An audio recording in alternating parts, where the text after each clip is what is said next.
Once they've cooled down, I'll do the final straightening, and then we can grind them.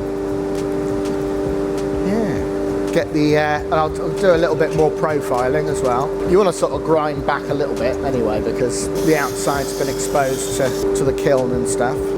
Jobs are good.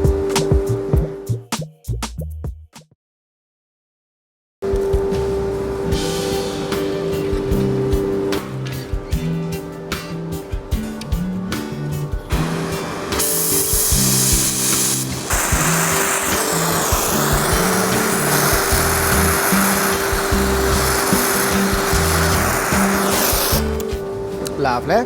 That's yeah, no danger of it getting past that plate really. Just means I can make adjustments there where I'm not worried about cracking the core where it's thicker on that bit there if I need to. Well, it wasn't a full anneal, but it's just taken the hardness out of it. I've heated it up to sort of dull reddish and let it cool down. So it's softer. It wouldn't be fully annealed, but in its softest state. But its core's not going to crack if I have to even drastically adjust the position of this thick part relating to the rest of it. And there's no need whatsoever for that huge thick bit to be at all hard. It's fine basically, as long as it's not belting hot. When I put it on there, it'll be absolutely fine. So I'll do the other one as well.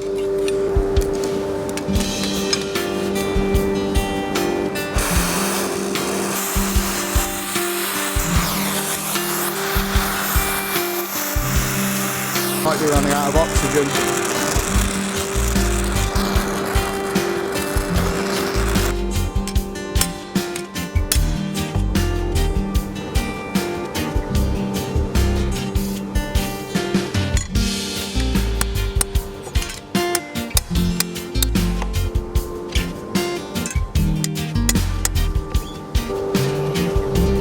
Happy with that one.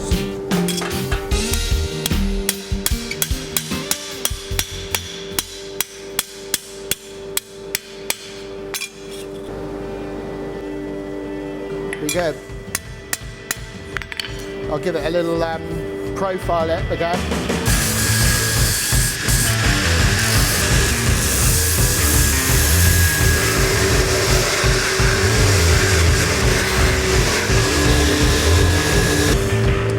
Sort of stuck with it.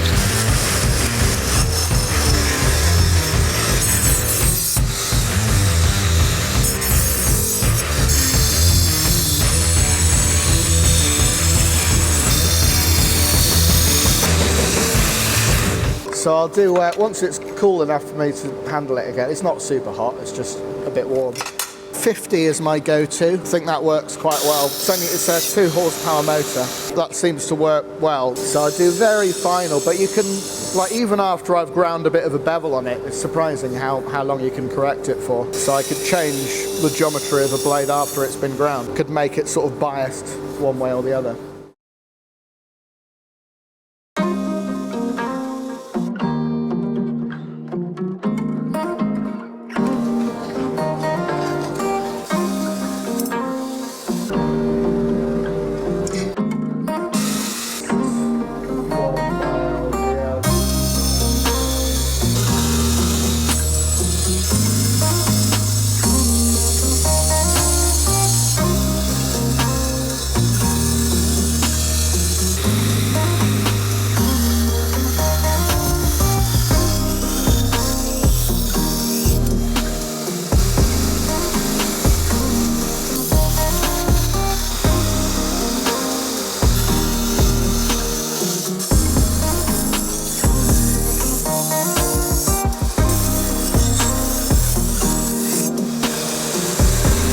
Checking it's not too thin as well, so it's a bit too thin there. That's alright, sort that out. About right there, and it's a bit too thick there.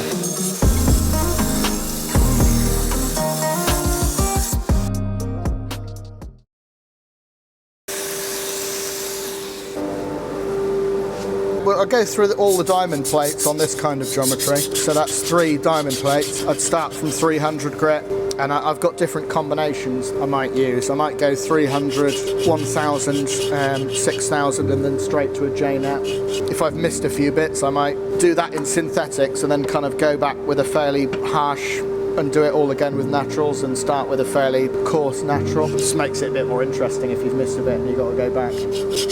So there's different combinations, but you could actually go, I mean, in a really minimalist way, you could go from that 140 Atoma straight to a 300 stone without too much bother, really. But especially if you're doing a few knives at once, it helps you to take littler steps. So I'm not finishing this bevel on here, I'm just sort of hitting it so I can see highs and lows. Save myself time. So it's pretty even, so there's the usual, it's a bit too thin there. It's alright on that side, but you can see a little bit of a low spot there, so that's just something I'll probably take it back a little bit more to make room for correcting that.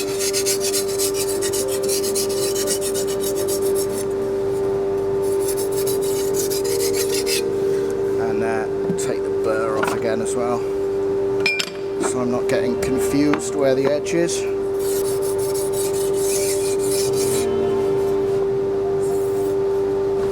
D-bird.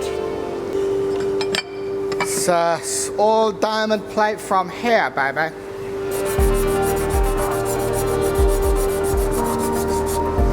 You know, you can, like, that can actually take ages to get it all, because you've got to reduce the level of this till it's all at that, if you see what I mean. So it can take a while. Probably the longest I spend is on this. Depends how good you get the grind.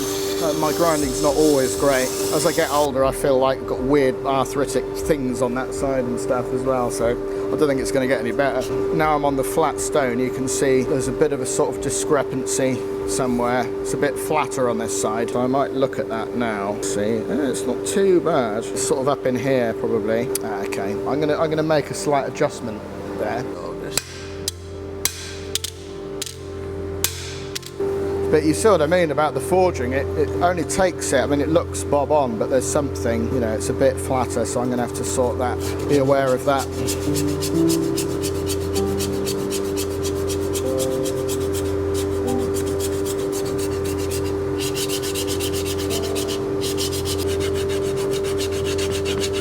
Yeah, this is the order I do everything. Flat, maybe I'm going to bring that bevel over a bit. I think that's what I'm going to do.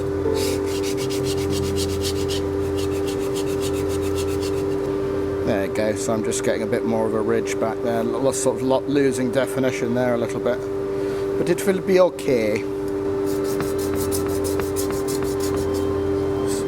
Yeah, I mean I basically like to get the bevels flat. Once they're flat, it's really downhill from there. That's the biggest, as in flat around here, doesn't matter if they're convex, just sort of flat, no lows or anything like that. That is the, once they're there, then it's all downhill from there really. So I quite often after I've got everything flat on a diamond stone, I'll then go and finish all the spine and heel and perhaps taper this ready for a handle, perhaps get a handle blank so it's burnt in already. Think about etching my logo and stuff like that. And then take the bevels the rest of the way and polish everything up and then shape up all the handles, and there's quite a lot to do, isn't there, still? You see that? See, obviously it's scuffed up there at one point, and I've actually adjusted the metalwork. I've like made an adjustment there. Could probably still do with a little bit, but you can just keep adjusting it, and I made a slight adjustment to the hollows as well. So it's sort of coming down a bit. See that? There's a proper bevel forming there now. So you can adjust it. I've sort of learned. I wouldn't have tried that, you know, when I started doing forged geometry however many years ago. I might not have attempted to do that, but you can actually change pretty much everything after it's been ground. Yeah, that's always a problem spot there. So that's now looking really good there. So I've got that little low spot there. So I'll do some work on this side now. I expect to see this side's come up a bit as well, because I did adjust the forge work, so yeah.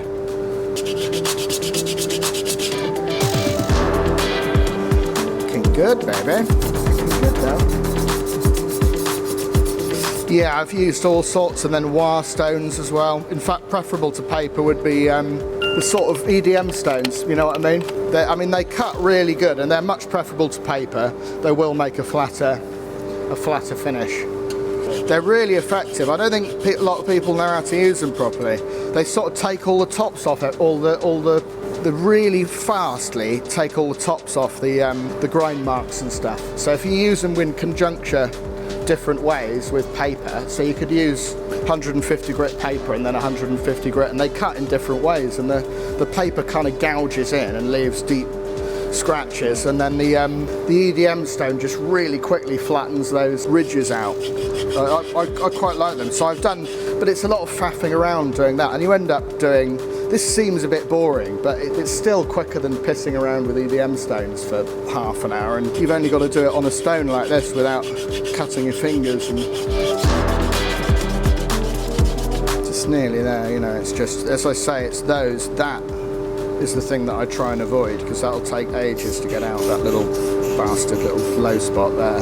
There's nothing that's going to cause nothing that's going to cause any problems there, really. It's all going to sort of come out fairly evenly. So I know there's no burr, it's actually sharp, and then there's no point in thinning into something if it's not there. You get all the way there and you'll find it's not there, and you could have a lot more thinning left to do. It's the same principle that I've been using all along. It's like knocking the corner off something to grind into it. So I'm doing exactly the same thing here on a micro level. Because if I get the grind right with 150, yeah, definitely doesn't take this long. But we're not far off.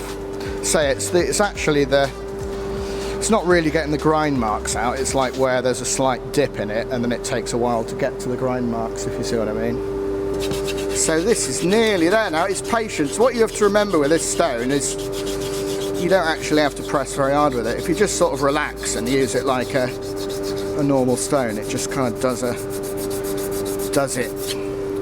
its thing. It's still that, see what I mean? Everything else is good now. Just that naughty little low spot, but it will come out. Ah, it's a kind of tendency on the belt. It's one of those places that I just tend to get them. I don't know if anyone else does or not, but it's just an awkward place to finish. I mean, they're super thin. It only seems to happen at the end. Sometimes I get away with it.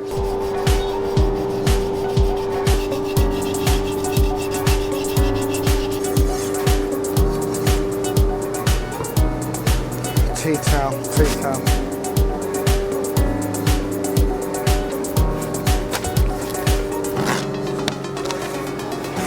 Yeah, it's fucking sharp.